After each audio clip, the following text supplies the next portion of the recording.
আসসালামু আলাইকুম দর্শক, আজকে গরুর সিনার মাংস আনছি। আজকে সিনার মাংস দিয়ে ডাল গোস্ত রানবো। টাটকা মাংস আনছি বৌমা, গরুর সিনার মাংস আনছি। আজ এই সিনার মাংস দিয়া ডাল গোস্ত রানবো। কালকে নাইরি রে গেলে আজকে আমি গরুর মাংস আন নাইরুর জন্য খাইতেছি মোরা। বেলিগে মোরা ভালো করে খাইতে আনছেন। তা কেমন সিনে আজকে যে নাইরি গো তুই মোরা আরে নাইরুকে তো খাওয়াইয়েই দিছি। আজকে বুট ডাল দিয়ে ডাল গোস্ত রান্না করবো। তুমি আমার এই গোস্তটা একটু কুটিয়ে একটু গুছিয়ে দাও।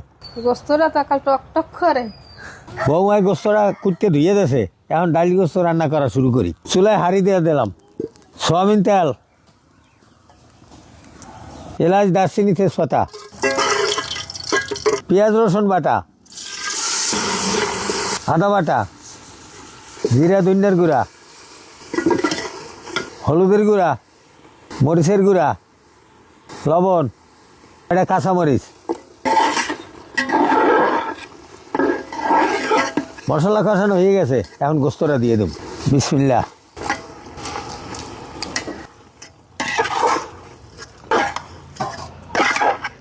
এখন ডাইকে দেবো। গোস্ত থেকে যে পানি বেরিয়ে এই দিয়েই কষাইলমু, এরপরে ডাল দিয়েও কষাইলুম। বারবার উঠাই লাড়া সারা দিতে হইবে, নাইলে লাগিয়ে যাইবে, তাই একটু উঠাই দেখি। আবার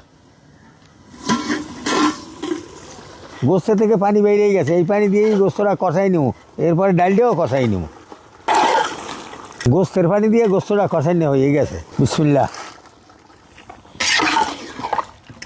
শীতের দুপুরে ডাল গোস্ত আর গরম ভাত সেই একটা মজা হইবে।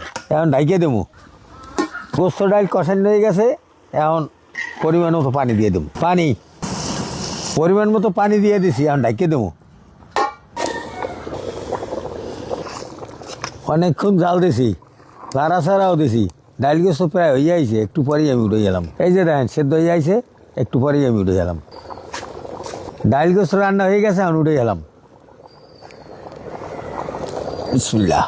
তোমার হাতে ডাল গোস্ত অনেক মজা হয়, না খাই কি পারি? বিসমিল্লাহ। দাদার হাতের রান্না না খাইয়ে বুঝবেন না এত মজা। আমার নাতনি যে কইছে মজা, হেভি মজা, আসলেও মজা হয়েছে ডাল গোস্ত। হাসানে তো কথাই বন্ধ হয়ে গেছে, খালি খাইতে আছে। কাকু যে মজার একটা খাওন আর যে একটা সুবাস ঘেরান বাইরেছে, কথা কম কুমির মই। আমরা খাইতে থাকি। ভালো থাকেন, সুস্থ থাকেন। আগামী দিন নতুন ভিডিওতে দেখা হবে।